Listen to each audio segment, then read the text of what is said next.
Blood in the water. That's the first thing I saw. Red ribbons spreading through the fountain at Corporate Plaza, mixing with the perfectly clear water that was supposed to represent purity and success. The second thing I heard was the screaming. Not the polite kind of scream you hear when someone spills coffee. This was raw. This was terror. This was a 7-year-old girl watching her mother die. And nobody was doing anything about it. Let me ask you something real quick.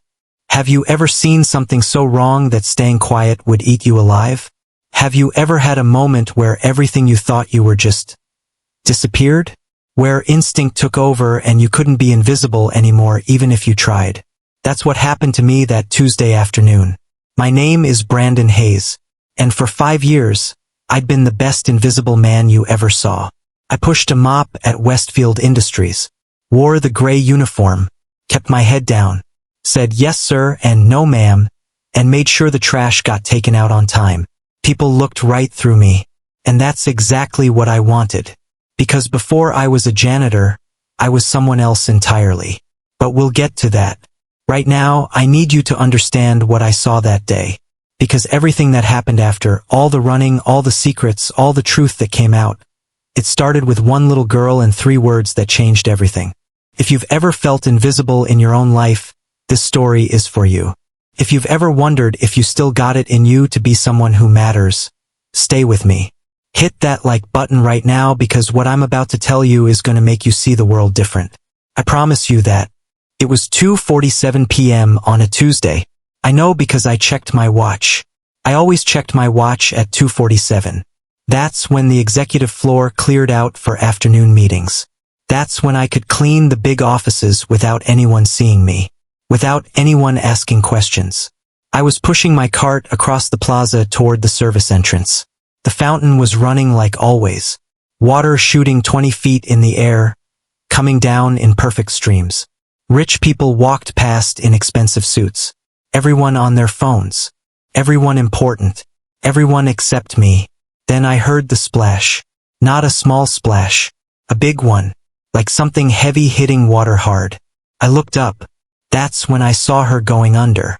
A woman in a dark blue dress, sinking fast. Her arms reaching up but not swimming, just sinking. And standing at the edge of the fountain, 2 men in black suits, walking away, calm, like nothing happened. I dropped my mop. My feet moved before my brain caught up. I was running toward the fountain when I heard her. The little girl. Help! Somebody help my mama! She was running through the crowd. Her pink dress was wet.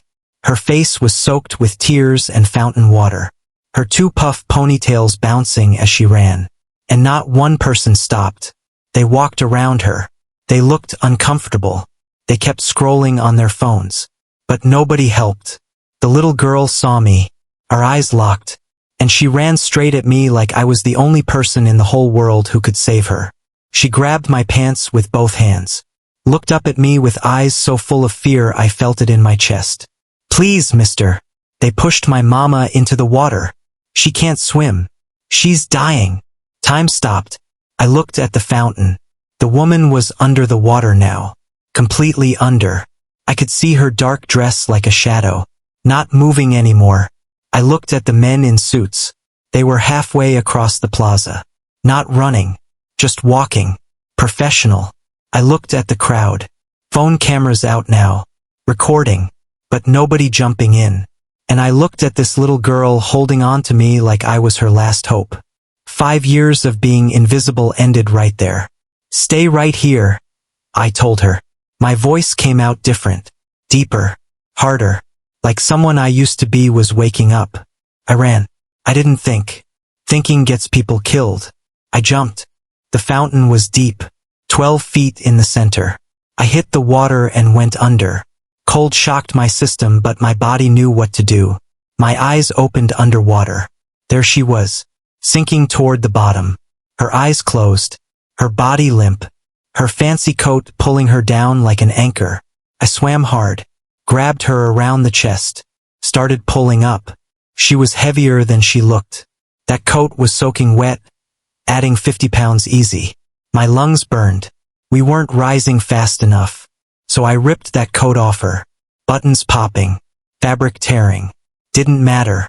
I grabbed her again and kicked for the surface. We broke through. I gasped for air. She didn't. The crowd was closer now. Phones everywhere. Voices shouting. But still nobody in the water except me. I dragged her to the edge. Someone reached down. I pushed her up. Climbed out after her. She was on the concrete. Not breathing. The little girl was screaming. Mama! Mama, wake up! I rolled the woman on her side. Hit her back hard. Once. Twice.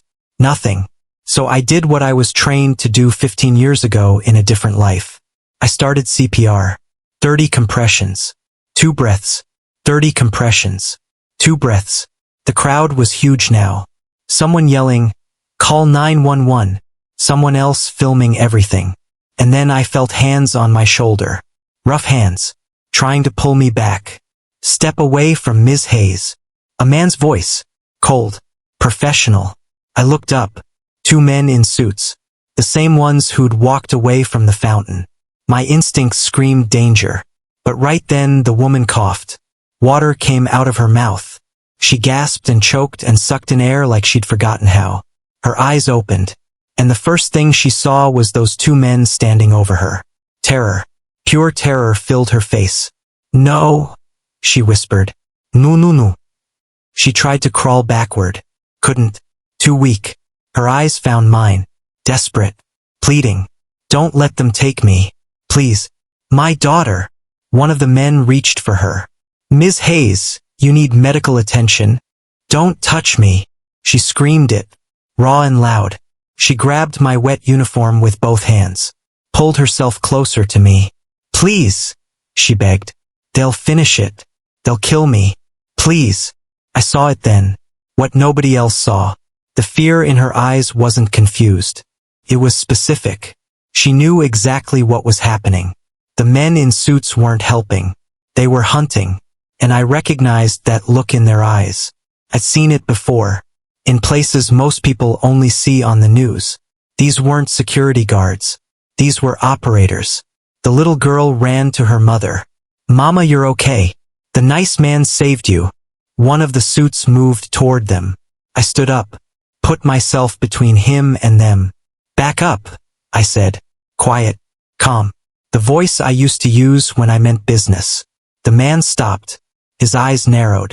"This doesn't concern you. She asked me not to let you touch her. So I won't. Do you know who you're talking to?" "Don't care." His hand moved toward his jacket. I saw the bulge there. Weapon. The crowd was watching everything. Phones recording. He couldn't do anything. Not here. Not now. But his eyes promised we'd meet again. "This isn't over," he said. "Yeah," I replied. "I know." He looked at his partner. Some silent communication. Then they both walked away. But they didn't leave. They stood at the edge of the plaza. Watching. Waiting. The woman was shaking. She held her daughter tight. "Thank you," she whispered to me. "Thank you, thank you, thank you." "We need to move," I said. "Right now." "What?" "Those men. They're not leaving. And when the ambulance gets here, they'll take you. You'll disappear." She stared at me. "How do you?" "Because I used to be one of them." Her eyes went wide. Sirens in the distance. Getting closer. "Do you trust me?" I asked. Crazy question. She didn't know me. I was just a janitor who jumped in a fountain. But she looked at her daughter. Then at those men watching from across the plaza. Then back at me. "Yes." "Then follow me. Stay close. Don't run. Walk normal." I helped her up. She was shaky, but she could move. The little girl held her mother's hand and my hand at the same time. And we walked. Not toward the front entrance where the ambulance was pulling up. Toward the side of the building. Toward the service doors that only employees knew about. My badge worked. The door clicked open. We slipped inside. I looked back once. The 2 men in suits were pushing through the crowd. Coming for us. I shut the door. Locked it from inside. "This way," I said. And we disappeared into the maze of hallways that I knew by heart. The hallways that invisible people use. "Listen, I need you to do something for me right now." If this story is hitting you different, if you're feeling this tension, I need you to smash that like button. I need you to drop a comment and tell me, have you ever had to make a split-second decision that changed everything? Have you ever trusted a complete stranger because your gut told you to? Because what I'm about to tell you next is when things got real complicated. When we went from a rescue to something much bigger. Hit subscribe too because this story goes places you won't expect. Trust me on that. Now let's get back to it. We moved fast through the service corridors. The woman could barely walk straight. She leaned on me. Her daughter, I didn't even know her name yet, held onto her mother's other side. Where are we going? The woman asked. Her voice was weak. Somewhere they won't look. Who are you? Someone who knows how to disappear. We went down 2 flights of service stairs, through the maintenance level, past the boiler room, past the storage areas. I knew every corner, every camera blind spot, every exit. Being invisible for 5 years taught me things. We reached the underground parking garage, the employee section, way in the back where the cameras didn't quite reach. My truck was there. Old Ford F-150. Rusty. Forgettable. Perfect. I opened the passenger door. Helped the woman inside. The little girl climbed in next to her. Buckle up, I said. I started the engine. Pulled out slow. Normal speed. Just another employee leaving work. We passed security at the garage exit. The guard barely looked up. And then we were on the street. I drove careful. No speeding. No attention. In my rearview mirror I saw them. Black SUV pulling out of the main entrance. Searching. But they were looking for someone running. Not someone blending in with afternoon traffic. 5 minutes later we were gone. The woman started crying. Not loud. Quiet. Like she'd been holding it in and couldn't anymore. Her daughter hugged her. It's okay, Mama. We're safe now. The nice man saved us. What's your name, sweetheart? I asked the little girl. Riley, she said. I'm 7. What's your name? Brandon. Thank you for saving my mama, Mr. Brandon. Something in my chest hurt when she said that. Like something old and frozen was cracking. You're welcome, Riley. I looked at the woman. And you? Natasha, she said. Natasha Hayes. The name clicked. I'd seen it on the company directories. The CEO photos in the lobby. You run Westfield Industries, I said. I did. Before today. She looked at me with red eyes. Before someone tried to kill me. We drove for 20 minutes. Into the part of town where CEOs never go. Where people like me live. My apartment was on the 3rd floor of an old building. 2 bedrooms. Clean but worn. Everything I owned could fit in my truck if I needed to leave fast. I'd learned to live that way. I helped Natasha inside. She could barely stand. Riley held her hand tight. Sit, I told Natasha. She collapsed on my couch. I went to my closet. Pulled out the box I'd kept hidden for 5 years. Medical supplies. Military grade. Stuff you can't buy at the store. You know first aid? Natasha asked. Something like that. I ticked herover. Pupils responsive. Breathing steady. Heart rate fast but strong. Some bruising on her ribs. Cut on her forehead. You're going to be okay, I said. No broken bones. But you need rest. I need a phone. No. Excuse me? Your phone is back at that fountain. Which is exactly where it should be. Because if you make any calls, they'll find you in 10 minutes. She stared at me. How do you know that? I didn't answer. Just gave her water and aspirin. Riley was exploring my small apartment. She found the one thing on my walls. A frame with medals and a photo. Mr. Brandon, is this you? She asked. I walked over. My chest got tight. The photo was 15 years old. Me in military uniform. Younger. Harder. Next to 4 other men in the same uniform. My team. Yeah. I said quiet. That's me. You look like a superhero. I almost smiled. Not a superhero, sweetie. Just a soldier. What are these? She pointed at the medals. Awards. For doing my job. But that was a lie. They were awards for surviving when everyone else died. Natasha was watching me now, really looking, not at a janitor, someone else. You're not just a janitor, she said. I am now. But you weren't always. I met her eyes. No, I wasn't. What were you? I took a breath. Might as well tell her. She was trusting me with her life. She deserved truth. Navy rescue swimmer. Search and rescue. 12 years. Her eyes went wide. That's why you didn't hesitate. Why you knew exactly what to do. Yeah. Why are you mopping floors? The question everyone asked. The question I never answered. But something about today. About pulling her from that water. About Riley calling me a superhero. Something made me say it out loud. Because 5 years ago I lost my whole team. Helicopter went down in a storm. We were trying to rescue civilians off a sinking boat. The bird crashed. Everyone died. Except me. Silence. Riley hugged my leg. I'm sorry, Mr. Brandon. Natasha's eyes were soft. Understanding. PTSD. Yeah, bad. I came home and everything fell apart. Lost my wife. Lost custody of my son. Lost myself. I looked at the medals on the wall. So I found a job where nobody sees me. Where I can disappear. Where I don't have to be that person anymore. But you are that person, Natasha said gently.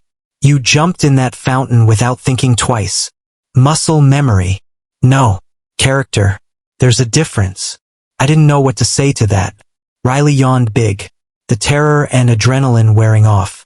Someone's tired, I said. You can use my bed. Both of you. Where will you sleep?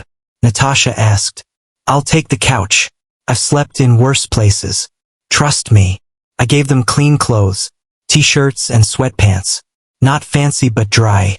While they changed in my room, I made sandwiches. Simple. Turkey and cheese. This is what I had. Riley ate like she was starving. Natasha picked at hers. You need to eat, I told her. Your body went through trauma. I know. She put the sandwich down. They tried to kill me, Brandon. In broad daylight. In front of everyone. Who's they? She was quiet for a long time. When she spoke, her voice was hard. My board of directors. Or one of them. Lawrence Doyle. Why? Because I found something I wasn't supposed to find. We put Riley to bed. She fell asleep holding her mother's hand. Natasha and I sat at my small kitchen table. She told me everything. My father built Westfield Industries, she said.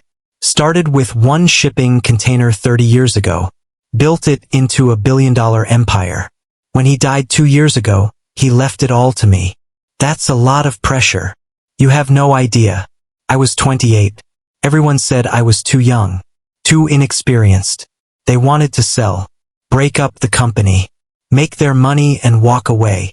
But you didn't let them. No. I fought. And I won. I kept my father's company together. She looked at her hands. But someone on the board didn't like that. Lawrence Doyle. He was my father's partner. His best friend. I trusted him. Her voice got bitter. 3 months ago, I started noticing things. Shipments that didn't match paperwork. Routes that didn't make sense. Money moving in weird ways. You started investigating. I hired a private forensic accountant. Someone quiet. Someone loyal. She looked up at me. Last week, he brought me proof. Lawrence isn't shipping legal goods. He's using our containers for illegal weapons. Selling to whoever pays. Terrorists. Warlords. People who use those weapons to kill innocent people. My jaw clenched. I knew about men like that. Seen what they did. You confronted him, I said. Yesterday. I told him I had evidence. Told him I was going to the FBI. He laughed at me. Said I had no proof. Said nobody would believe me over him. She took a shaky breath. This morning I got a call. My accountant was dead. Car accident. Not an accident. Non. And I knew I was next. So I told my assistant I was working from home today. Stayed in my office. Kept the door locked. But they got in anyway. The men at the fountain. I heard them coming. Ran for the door. Made it to the plaza. thought if I was in public, they wouldn't. She stopped, laughed bitterly. I was wrong. They just pushed me in and walked away, made it look like I slipped, like an accident. But Riley saw everything. She was with my assistant in the waiting area. When I ran, she followed me. She saw them push me, started screaming. They didn't expect that. That's why they left. Too many witnesses once she started screaming. Natasha nodded. Tears rolled down her face. My baby girl watched them try to murder me. What kind of mother puts her child through that? A mother who was trying to do the right thing, I said. A mother who was trying to stop people who kill for money. I should have been more careful. Should have protected her better. You did protect her. You're still alive. She's still alive. That's what matters. Natasha wiped her eyes. They think I'm dead. The news is probably saying I drowned. Tragique accident. Young CEO gone too soon. Good. Let them think that. What? You're dead. That gives us time. Time for what? I looked at her. Really looked at her. This wasn't some random person. This was someone who found evidence of illegal weapon sales and tried to stop it. Tried to do right. I spent 5 years hiding. Being no one. Doing nothing important.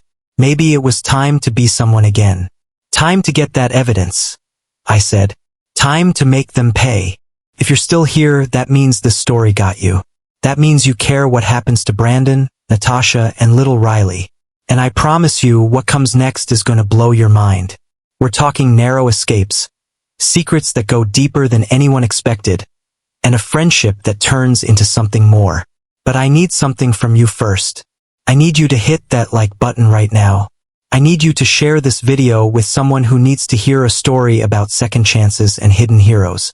And most important, I need you to subscribe and turn on notifications.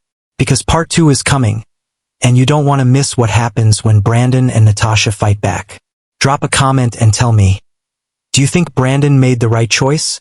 Should he have just called the police? What would you do? I'll see you in the next one.